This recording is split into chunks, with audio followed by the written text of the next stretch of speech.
ndabasuhuje abakurikiye Zoom TV 24 mwahisemo neza. Uyu munsi ndakugezaho urutonde rw'abaherwe 10 bakize muri Afurika mu mwaka wa 2021.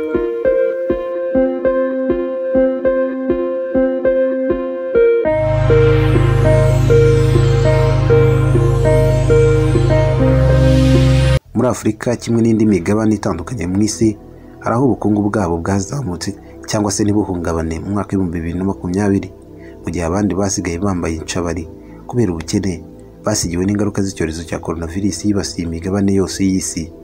Mu mwaka wa 2020 wazamuye ubukungu bwa Elon Musk ufite sosiyete ya Tesla ikora imodoka zikoresha amashanyarazi n'indi ya SpaceX ikora ubushakashatsi mu by'isanzure, bituma abo wa mbere ku isi ahigitse Jeff Bezos kuri uwo mwanya.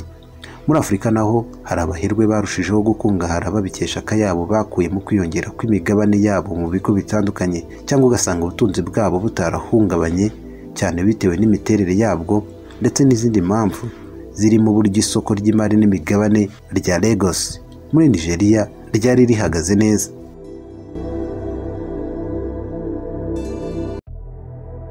Forbes magazine yatangaje umutungo w'abaherwe 18 ba mbere batunze akayabo ku mugabane wa Afurika, aho ku mpuzandengo y'umutungo wabo ubarirwa kuri miliyari 4 z'amadolari ya Leta Zunze Ubumwe za Amerika, ukaba wariyongerewe 12 ugereranyije n'umwaka ushize.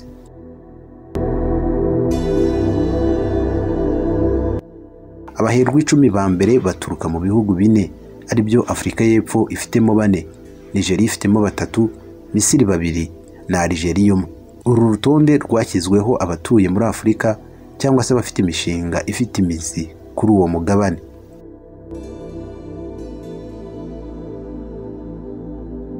Kuri uyu mwanya wa mbere w'abatunze agatubutse muri Afurika hari umunya Nigeria Aliko Dangote. Uyu atunze miliyari zirenga 12 z'amadolari ya Leta Zunze Ubumwe za Amerika. Umutungo we wiyongereyeho miliyari 2 ugereranyije n'umwaka ushize, zivuye mu kongera agaciro ka 30% imigabane y'uruganda rwe rukora sima Dangote Cement.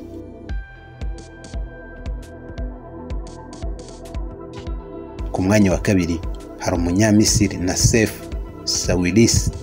Uyu atunze miliyari zirenga 8 z'amadolari ya Leta Zunze Ubumwe za Amerika, ayakesha hari n'imigabane isaga 6% afite mu ruganda rw'Abadage rukora imyenda ya siporo Adidas.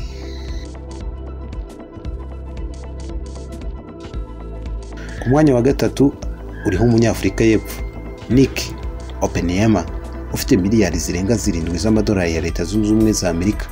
Uyu muherwe ubutunzi bwabukesha ikigo gikora ubucukuzi bw'amabuye y'agaciro Dibiz. Yarazwe akanakibera umuyobozi kugeza mu mwaka wa 2012 ndetse akagurisha imigabane ingana na 40% umuryango we wari ufite muri icyo kigo. Iyo migabane yaguzwe ku gaciro ka miliyari zirenga 5 z'amadolari ya Leta Zunze Ubumwe za Amerika.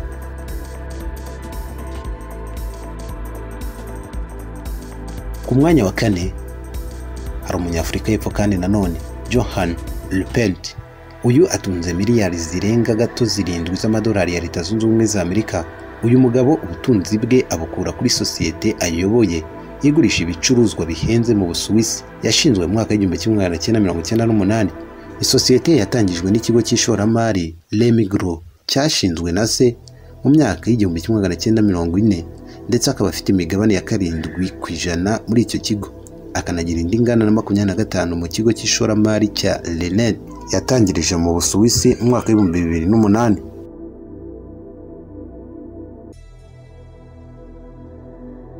Ku mwanya wa gatanu hari umunya Nigeria Mike Adenunga winjiriza mu bikorwa bya sosiyete ya Globalcom y'itumanaho rya telefone. Kugeza ubu ifatwa nk'iya gatanu muri Nigeria, ayikoreshwa n'abasaga miliyoni 55.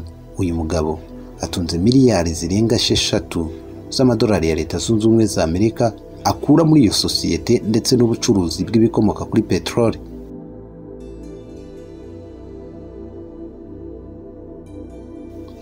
Ku mwanya wa gatandatu hari umunya Nigeria nanone Abdul Samad Rabiu utunze miliyoni zikabakaba 5 z'amadolari ya Leta Zunze Ubumwe za Amerika.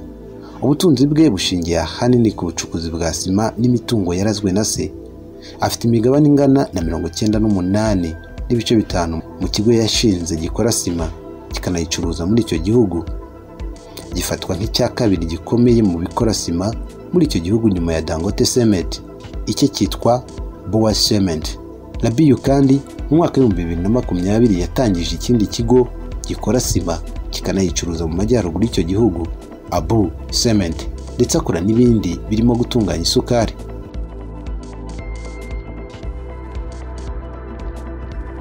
Ku mwanya wa 7 hari umunya Algeria Issad Leblab utunze miliyari zirenga 4 z'amadolari ya Leta Zunze Ubumwe za Amerika.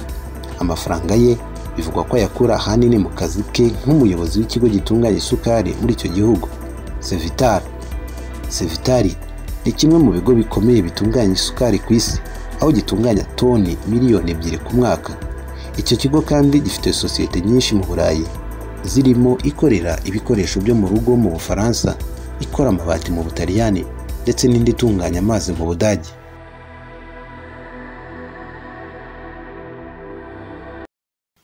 Ku mwanya wa 8 hari umunyamisiri Naguib Sawiris ufite miliyari zigera kuri 3 z'amadolari ya Leta Zunze Ubumwe za Amerika.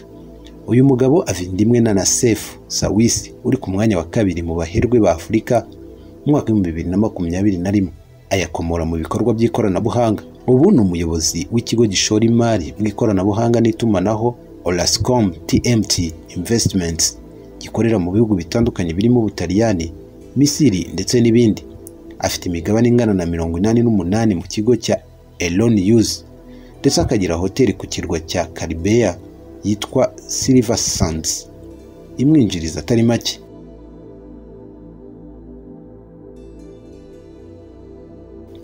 Ku mwanya wa 9 hari umunyafrika y'Epfo Patrice Motsepe utunze abarirwa muri miliyari 3 z'amadolari ya Leta Zunze Ubumwe za Amerika.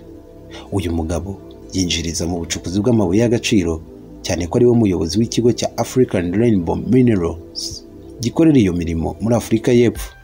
Mu mwaka wa 2016 yatangije ikindi kigo gikora ishoramari ryibanda mu bindi bihugu bya Afurika, African Rainbow Capital. Afite kandi imigabane mu kigo kizwi cyane cya Sanlam, ndetse ni umuyobozi akaba na nyiri ikipe y'umupira w'amaguru ya Mamelodi Sundowns.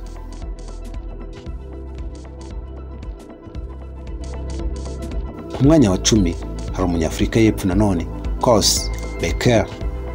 Ubu atunze miliyari nawe 3 z'amadolari ya Leta Zunze Ubumwe za Amerika. Uyu yinjiriza mu bikorwa by'itumanaho, aho yafashe ikigo Naspers ayoboye cyari gisanzwe gikora itangazamakuru akagihinduramo igikora ubucuruzi n'ishoramari byifashisha murandasi.